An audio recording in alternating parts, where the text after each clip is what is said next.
y La Patriada Producciones. ¿Sabés lo que sos vos? Una anaconda con memoria sos.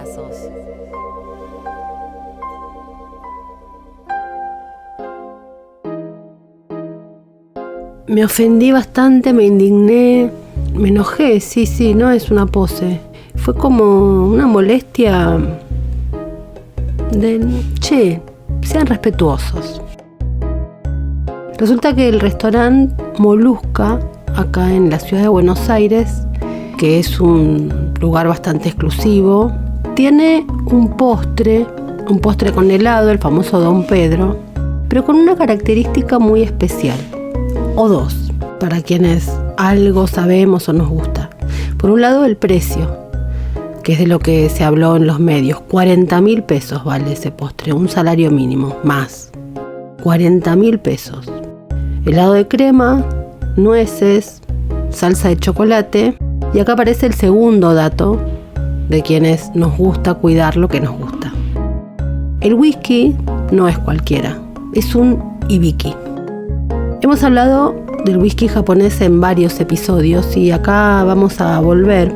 Así que luego de desarmar esta polémica, vamos a hablar del whisky japonés, específicamente del Hibiki. El chef del restaurante es Dante Liporace, que es el dueño de Molusca y que fue chef de la Casa Rosada con Macri. Él dice: lo metí en la carta un poco por chiste, pensé que no se iba a vender ni uno, vendió 10. Se ríe él, le hicieron notas y él se ríe. Medio que si querés se puede poner este debate de si se usa un whisky así en un postre al nivel de batata membrillo, team verano, team invierno, si hay que desayunar después de quedarse a dormir en la casa de una cita, si se coge en la primera cita. Tal vez como es una semana tan Twitter, esto lo podemos remontar ahí. ¿El whisky preferido de Elon? Eso debería ser un capítulo. ¿Tomará whisky Elon? No te distraigas. La cuestión es si el whisky se toma solo, con agua, con hielo, en un postre. Así que pontificar no, blanco-negro no, pero sí acercar algunas nociones para que la decisión de verdad sea lo más armadita posible. ¿Cómo se toma el whisky? Ya sabes lo que pensamos acá. Se toma como se te cante, pero que no te engañen. Los sabores y aromas del whisky cambian enormemente según qué hagamos con él. Siempre se va a poder apreciar mucho mejor toda la complejidad de la bebida si lo tomamos de la manera más correcta posible. Lo que yo sugiero siempre es solo, porque añadir algo lo modifica. Tal vez agua, ahora lo conversamos. Hay bares en países en los que esto se discute a los gritos. España, por ejemplo. Escocia no, pero porque no está en discusión.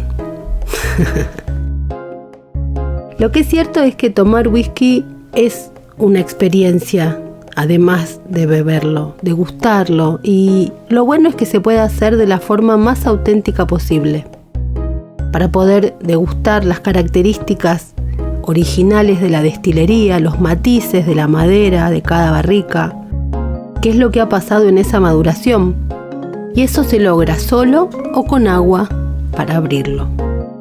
Una recomendación es tomar siempre un primer o segundo sorbo de whisky solo, justo después de abrir la botella, y después ponerle unas gotitas de agua para seguir en el descubrimiento. La mayoría de los whiskies tienen un nivel de alcohol de entre 40, 45, 46 grados y ya se les ha agregado un poquito de agua. Es lo que se llama el proceso de corte, que se hace antes del embotellado y por la sencilla razón de llevar el whisky, el alcohol, a un nivel más aceptable al paladar. Sin embargo, en general este corte puede ser insuficiente, por eso se dice que lo primero antes de ponerle agua es probar un trago solo.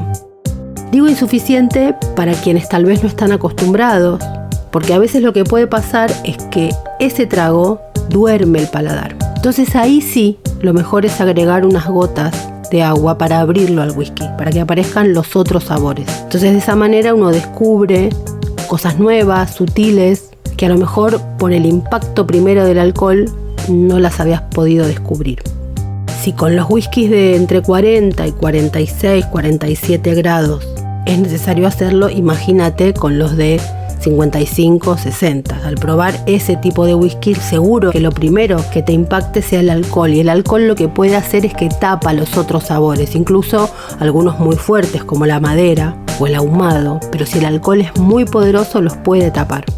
Entonces duerme el paladar y también las fosas nasales, la garganta. Entonces uno puede terminar no disfrutando el whisky. Por eso lo del agua tiene una explicación. El agua se diluye en el alcohol y esto es como que lo despierta al whisky. Abre sabores que antes se te habían pasado por alto. ¿Cuánta agua? Bueno, depende del gusto y hacia dónde uno vaya. Si quiere bajarlo a la mitad, a 20, como en una cata, o si es apenas para abrir. Ahora, ¿qué pasa con el hielo? El frío es algo distinto. El hielo, en lugar de abrir los sabores, los cierra. El hielo hace que la temperatura del whisky baje tan rápidamente que se bloquea tanto el sabor como el aroma. Pasa algo similar con el vino blanco, cuando se enfría demasiado. Obviamente que lo vas a tomar y va a ser algo súper refrescante y va a perder todo el ardor, mucho más en el caso del whisky. Se pierde, por supuesto, eso que pica del alcohol, pero volvemos al whisky algo soso, sin matices, sin misterio. Todo lo que tiene que ver con el sabor y el aroma se van a abrir si el whisky logra la temperatura ambiente, no si lo bajamos de ahí.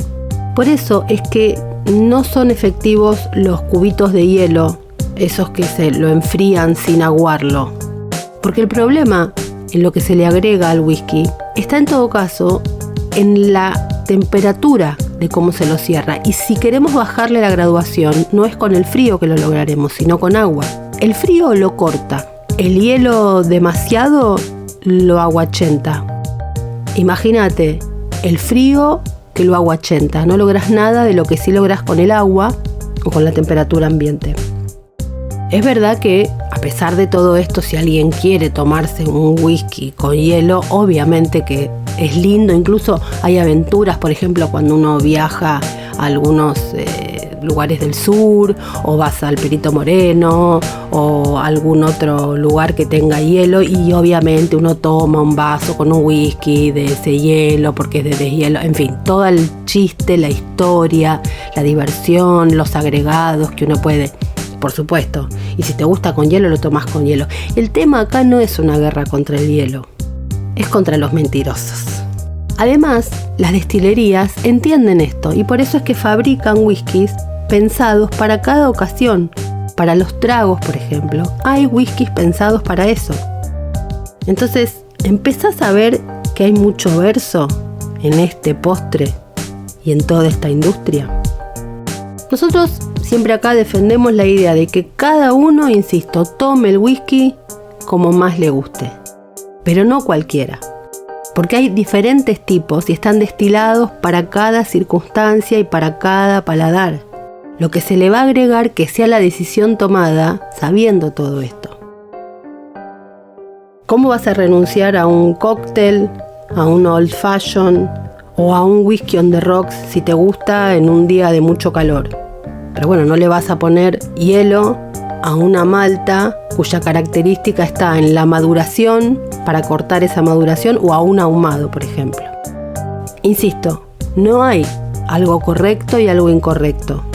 El tema es que no te engañen. Hay que saber de cada whisky, no por el hecho de saber, sino para que no te mientan si vos querés ingresar a ese mundo.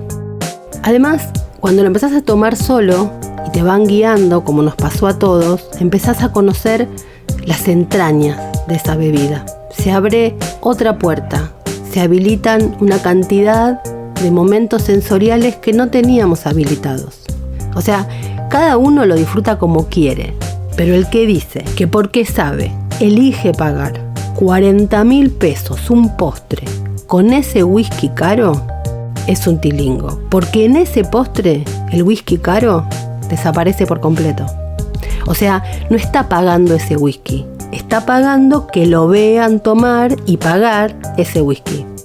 En algunos terrenos, como la cata, es normal que se lo beba puro, o con un vaso de agua fría para limpiar y refrescar la boca, y con un poquito de agua, a veces un agua distinta y por supuesto a otra temperatura que el agua fría que es para refrescar, que se le va a poner en la copa de cata.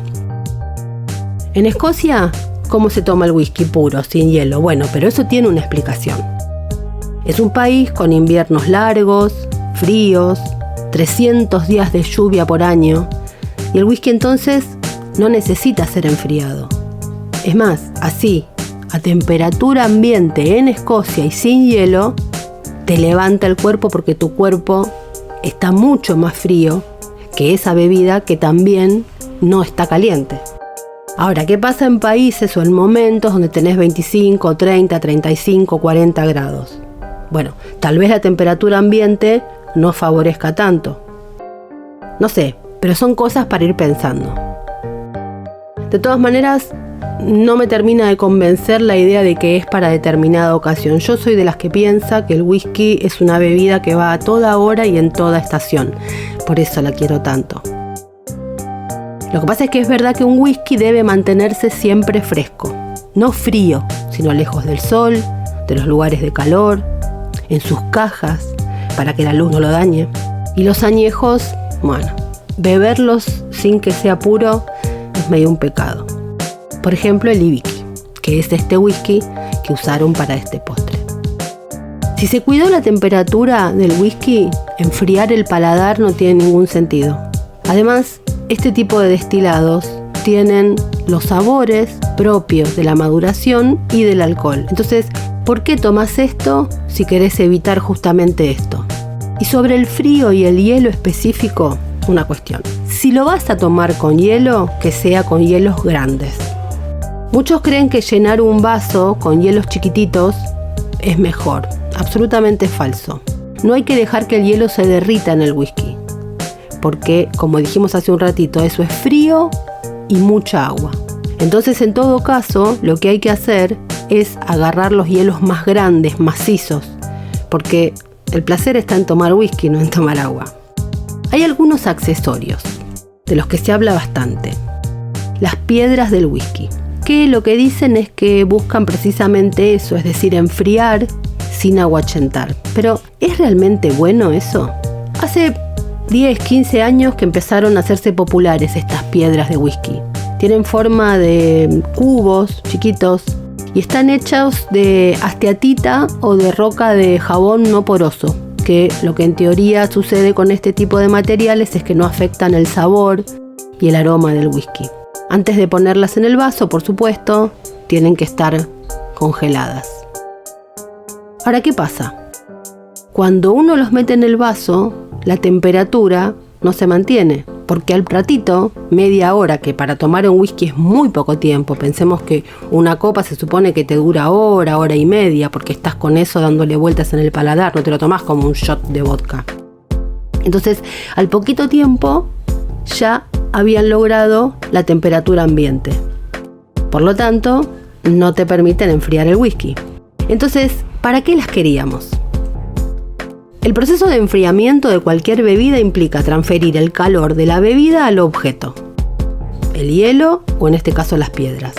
El cubo de hielo absorbe el calor del whisky y hace que se funda. El hielo derretido entonces se enfría con el líquido a su alrededor. En el caso de las piedras, no se derriten cuando entran en contacto con la bebida, solo absorben el calor del whisky, lo que aumenta su temperatura. Entonces, dejan de enfriar la bebida. ¿Sirve? Un molde grande. Si vas a tomarlo con hielo, que sea un molde grande. Entonces, esto te va a permitir saborear la bebida sin que se te aguachente. Porque lo que querés es enfriar un poquito, no muchísimo, sino suavizar la graduación alcohólica. Y otra vez, esto lo lográs con agua y no con frío. Imagínate que todo esto que te vengo contando no sea ni con agua, ni con hielo, ni grande, ni chico, sino con helado. Y a un whisky madurado. Y a un Hibiki. ¿Te parece que hay algo de conocimiento ahí? Él dijo que lo hizo como un chiste. ¿Y los que lo pagan? De todas maneras, hay algo sobre los whiskies japoneses que también debe ser dicho. En Anaconda Whisky hemos hablado bastante de los whiskies japoneses y de la historia de amor detrás. En la historia de Longmorn, por ejemplo, te contamos ese recorrido. En el Anaconda número 82 lo vas a poder encontrar. Hablemos un poco de Hibiki. Hibiki quiere decir armonía en japonés.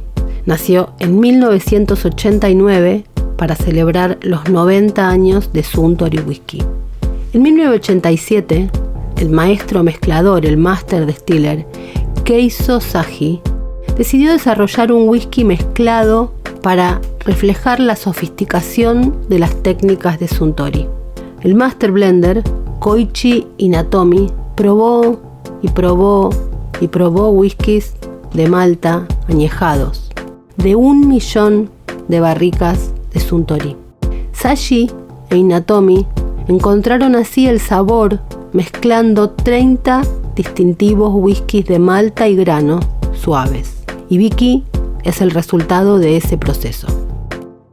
Fundada en 1899, House of Suntory se construyó sobre el sueño de un hombre, Shinjiro Torii, que quería enriquecer la vida de su gente. En el contexto de la era Meiji japonesa, un periodo de rápida modernización durante el cual Japón se abrió los ojos a Occidente en busca de inspiración, el joven Shinjiro se convirtió en un emprendedor, creador y hacedor de esa época.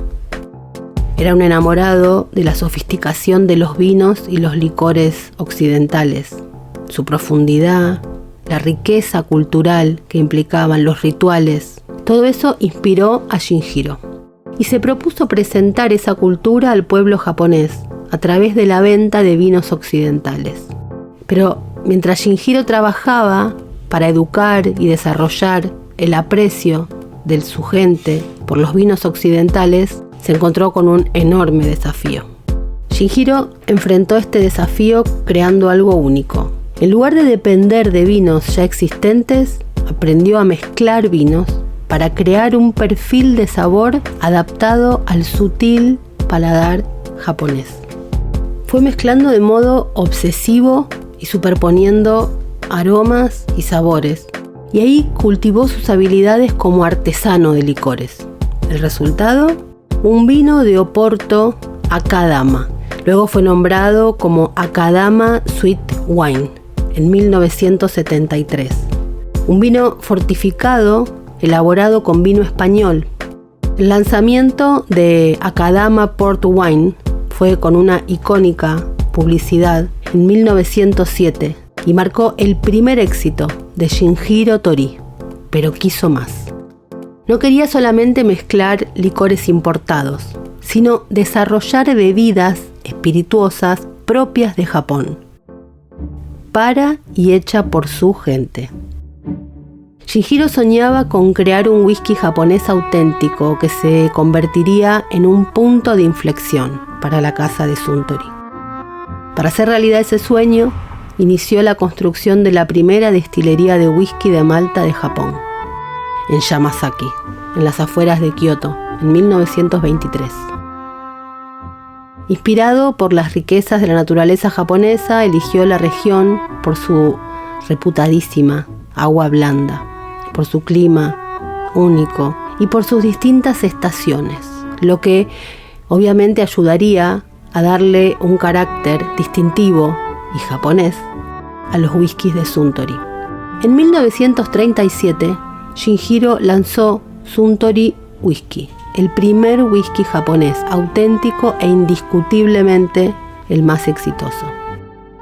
Shinjiro había creado un whisky que se adaptaba al paladar japonés y se convirtió en la firma del arte de mezclar de Suntory, y un arte perfeccionado a través del espíritu de Japón. una búsqueda incesante de la perfección, la atención meticulosa, los detalles y un compromiso con la calidad. Shinjiro había logrado su sueño de crear un whisky japonés original, bendecido por las riquezas naturales de su país y por la artesanía Monosukuri.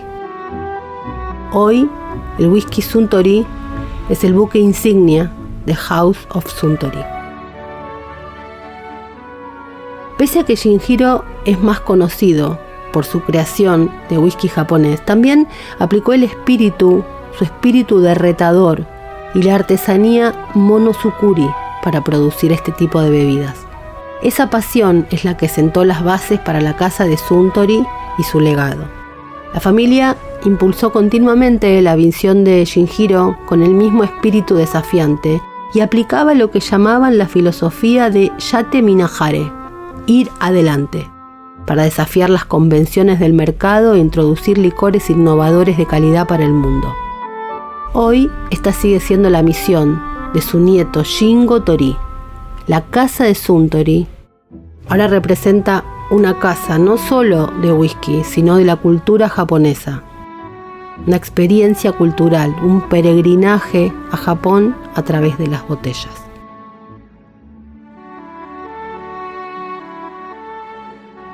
Las destilerías de la casa Suntory son la Yamazaki, que es donde todo comenzó en 1923. La destilería Hakushu, que es donde continúa el proceso. La destilería Chita, que es la de los granos. Y los productos de la casa Suntory son el Yamazaki, el pionero del whisky japonés, el Hakushu, que es el whisky japonés verde, el Chita, el que dicen que es la serenidad del whisky japonés, el Hibiki, que es el modelo del whisky japonés, y el Suntory Whisky Toki, la armonía viva donde lo viejo se encuentra con lo nuevo. El Haku es el vodka artesanal japonés.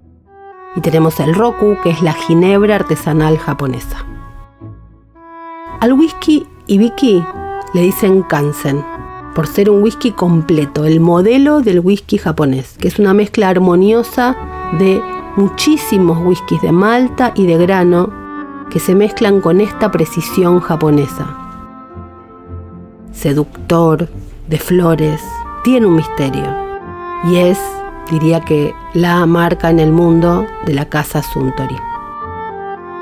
Hay varios, el Japanese Harmony, el Japanese Harmony Master Select, el 17 años, el 21 años y el 30 años. Van variando los colores, más oscuros a más suaves, en general es un color ámbar, más o menos poderoso. En nariz se siente romero, madera, sándalo, lichi, rosa. En el paladar es dulce, naranja confitada, miel, chocolate blanco. Y el final es sutil pero largo, donde se siente el famoso Mizunara, que es el roble japonés. Ahí también es algo de la novedad que introduce la industria japonesa de whisky al whisky, no usar el roble europeo o el roble americano, sino un roble propio, el Mizunara. Pero el problema mayor es que nos estamos quedando sin whisky japonés, dicen los que saben, como Emma Brions, y tiene razón. En 2003, Bill Murray invitaba a quienes vieron esa película, Lost in Translation, Perdidos en Tokio la tradujeron, a disfrutar su momento Suntory. La famosa escena es lo que hizo estallar la popularidad del whisky japonés en Occidente, que no para de crecer. Acá hemos hablado también en Anaconda de esta historia increíble que une a Sofía Coppola, Francis Ford Coppola, Bill Murray, Sean Connery, Escocia, Hollywood, el whisky y Japón. Y muchas veces sí, porque nos fascina. Pero ha pasado algo con el whisky japonés que se dice poco por angustia y por el marketing. Y es que el stock del whisky japonés no ha mantenido el ritmo. Ahora está creciendo la oferta de whisky japonés que se llama NAS, que no declara edad. Es decir, que no sabemos cuánto tiempo estuvo madurado en barrica. Hay una explicación. Entonces las expresiones van desapareciendo de los mercados. En 2018 empezó a verse esto y se dijo: Japón se está quedando sin whisky. Y está pasando. Hay dos momentos que son claves en el crecimiento del whisky japonés. Según Brian Ashcraft, que es el autor del libro Japanese Whiskey, uno de esos momentos clave fue en Japón en 2014, cuando la demanda del whisky del propio país aumentó de modo bestial a partir del éxito de una serie de televisión. Masan se llamaba la serie y narraba la historia de Masataka Taketsuru, el fundador de Nikka, que es el padre del whisky japonés, junto con su esposa Rita Cowan. Esto te lo contamos en el episodio 82 de la historia de Longmont. Tras solo 3 meses de emisión, las ventas de Nikka se habían duplicado. Además, como Taketsuru ayudó en la construcción de la destilería Yamazaki y posteriormente Shoichi, los whisky de Suntory también tuvieron un enorme crecimiento. Esto pasaba al mismo tiempo que en los Estados Unidos, Jim Murray anunciaba su elección del mejor whisky del mundo. Ahí fue cuando el whisky japonés, el Yamazaki Sherry Cask, por primera vez logra ser reconocido en todo el mundo. Ahí fue que todo el planeta quiso probarlo, pero no había suficiente producción. A principios de los 2000, las ventas de whisky japonés llevaban años de caída. Entonces, obviamente, se redujo la producción. Y ahí fue que poco a poco fue desapareciendo el stock. Por eso en los últimos años han aparecido whiskies que no definen edad, los NAS, que es un caso similar a lo que pasó con muchos escoceses. Cuando empiezan a crecer y a pasar el tiempo, obviamente que ahí pueden empezar a declarar edad otra vez. Así fue que muchas marcas discontinuaron sus whiskies. Cuando fue el estallido de ventas lo aprovecharon, pero cedieron la materia prima. Pensemos que el whisky es productos, materias primas, madera, pero sobre todo tiempo. No se puede apurar un whisky. Y lo hicieron para aprovechar la demanda. Las dos compañías principales, Suntory y Nikka, están sufriendo una falta de stock. Nikka incluso llegó a imponer cuotas estrictas a algunos países y a otros ni siquiera les ofreció su producto. Se mantuvieron 2 single malt, NAS, Shoichi y Miyakikyo, que son como whiskies básicos de la marca. Suntory es conocido por tener el mayor control de su stock, pero almacenó barricas para lanzar ediciones especiales en los Juegos Olímpicos de Tokio. De hecho, en 2015, Suntory había anunciado que iba a dejar de producir el Hibiki 12. Después, a partir del 2018, el Hakushu 12. Y en septiembre de 2018 fue el turno del Hibiki 17. Y también sacaron la edición limitada de Yamazaki. Suntory, por supuesto, que va a seguir invirtiendo en la producción de whisky japonés. Mientras dure la sequía, Suntory dice que va a seguir promocionando los whiskies NAS, como de Chita. Y por eso fue que lanzaron un nuevo Hibiki, el Blender's Choice. En 2016, el CEO de Suntory, Takeshi Ninami, dijo que la falta de whisky podía llegar a durar 10 años. Para Nikka podría ser incluso más tiempo. Así que todavía nos queda esperar. Y de hecho en Japón hay algunas botellas que duran menos de 30 minutos en los comercios. Mientras tanto, habrá que seguir esperando. Así que si sos fan de los whiskies japoneses y tenés botellas, guardalas, no las uses en un postre. Después de todo esto que te conté acá, imagínate lo que pueden saber de whisky quienes beben esto en un postre y frío. Este tipo de tilingadas, porque así hay que nombrarlas, son las que hacen que prime el marketing por encima de la bebida. Anaconda se planta y repudia con todo lo que su espíritu constrictor puede. Kanpai, compañeros. Schleinte, salud. Por el whisky y la derrota de los tilingos. Fue una realización de La Patriada Producciones.